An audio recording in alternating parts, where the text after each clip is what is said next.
भारत के नीचे समुद्र के पास तमिलनाडु में एक छोटे से शहर रामेश्वरम में 15 अक्टूबर 1931 को एक बहुत ही खास बच्चे का जन्म हुआ। यह बच्चा था अवुल पकीर जैनुलब्दीन अब्दुल कलाम, जिसे आगे चलकर दुनिया मिसाइल मैन और भारत के राष्ट्रपति के नाम से जानने लगी। कलाम का बचपन बहुत सिंपल था। उनके पिता सेलर थे और मां हाउसवाइफ। घर में बहुत लोग थे और पैसे की थोड़ी तंगी भी थी, लेकिन इन सब मुश्किलों में भी कलाम के मन में कुछ बड़ा करने का जज्बा था। कलाम बचपन से ही मेहनती और बहुत क्यूरियस थे। उन्हें पढ़ाई लिखाई में बहुत इंटरेस्ट था और वे हमेशा नए नए सवाल पूछकर अपने नॉलेज को बढ़ाते रहते थे। उनके अंदर बहुत स्ट्रॉन्ग विल पावर थी जो उन्हें हर मुश्किल से लड़ने की ताकत देती थी। कलाम कहते थे कि सपने देखना बहुत जरूरी है। वे कहते थे, सपने वो नहीं होते जो आप सोते हुए देखते हैं, सपने वो होते हैं जो आपको सोने नहीं देते।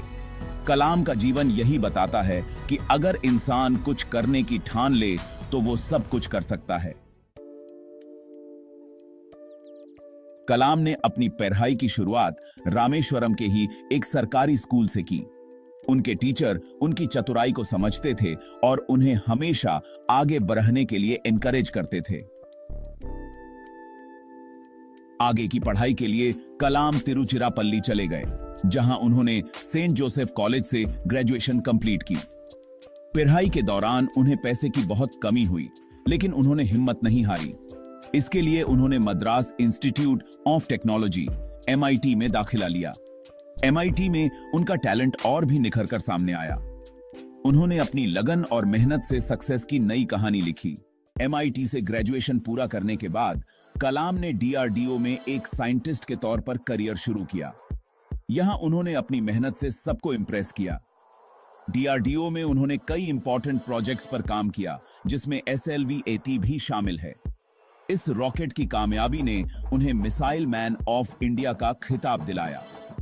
कलाम ने अग्नि और पृथ्वी मिसाइल्स बनाने में मुख्य भूमिका निभाई, जिससे भारत एक पावरफुल देश बना।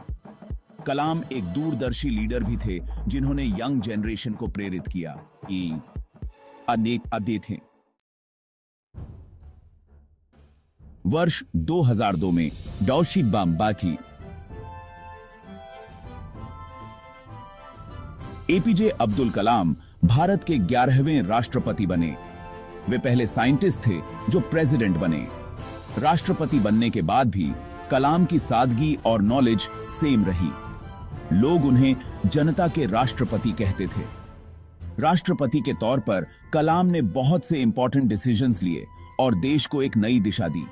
उन्होंने एजुकेशन, साइंस और टेक्नोलॉजी पर बहुत जोर दिया। उन्होंने इंडिया 2020 का विजन दिया, जिसमें उन्होंने भारत को 2020 तक एक डेवलप्ड नेशन बनाने का सपना देखा था। कलाम कहते थे कि भारत के युवा ही देश का फ्यूचर हैं। वे हमेशा यंग जनरेशन से मिलते थे और उन्हें अपने ड्रीम्स पूरे करने के लिए प्रेरित करते थे। वे कहते थे, सपने देखने वालों की ही दुनिया होती है। राष्ट्रपति के तौर पर अपने टाइम में कलाम ने देश के हर तरह के लोगों को प्रभावित किया।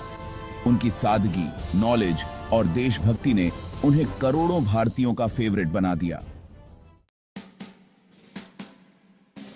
सेक्शन 5, सम्मान और प्रशंसा, एक महान व्यक्तित्व की पहचान। डॉ APJ अब्दुल कलाम को उनके एक्स्ट्रॉर्डिनरी कामों के लिए बहुत से अवार्ड्स और सम्मान मिले।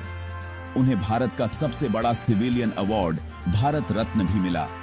यह अवार्ड उन्हें 1997 में उनके साइंस और टेक्नोलॉजी के फील्ड में योगदान के लिए दिया गया था। कलाम को दूसरे बड़े अवार्ड्स में पद्म भूषण 1981 में, पद्म विभूषण 1990 में और इंदिरा गांधी पुरस्कार राष्ट्रीय एकीकरण के लिए 1997 में मिले। बहुत से नेशनल और इंटरनेशनल ऑर्गेनाइजेशंस ने भी उन्हें बहुत से अवार्ड्स और सम्मान दिए। कलाम के लिए ये अवार्ड्स सिर्फ सम्मान नहीं थे, बल्कि उनकी मेहनत और लगन की निशानी थे। वे ये अवार्ड्स अपने माता पिता, टीचर्स और साथ काम करने वालों को समर्पित करते थे। जो उन्हें जिंदगी में आगे बढ़ने के लिए प्रेरित किया। कलाम ने इन सभी सम्मानों और पुरस्कारों को नम्रता से स्वीकार किया और कहा कि यह उनके लिए और भी ज्यादा मेहनत करने की प्रेरणा है। सेक्शन 6, कलम से क्रांति, विचारों की अनमोल धरोहर।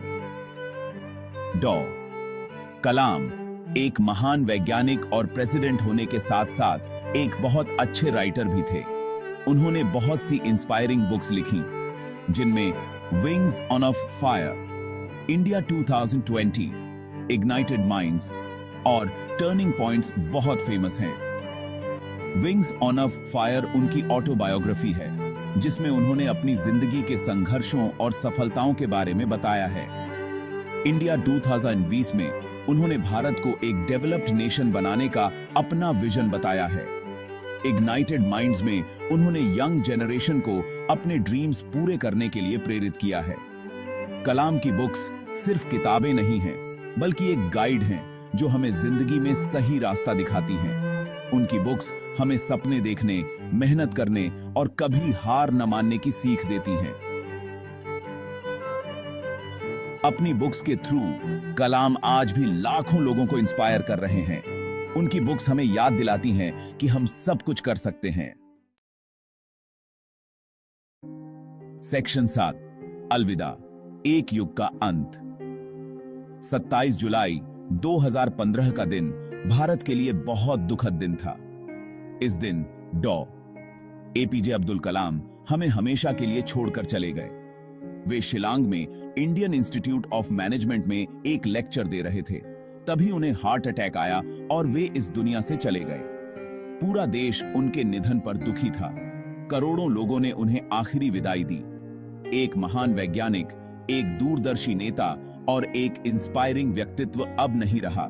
कलाम का जीवन हमें सिखाता है कि एक सिंपल परिवार में जन्म लेकर भी अगर इंसान कुछ करने की ठान ले तो वह सब कुछ कर सकता है।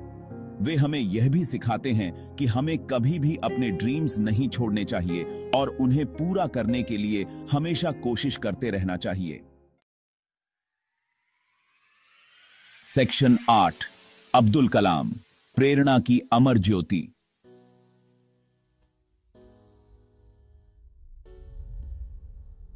एपीजे अब्दुल कलाम भले ही आज हमारे बीच नहीं हैं, लेकिन उनके विचार और सीख हमें हमेशा इंस्पायर करते रहेंगे।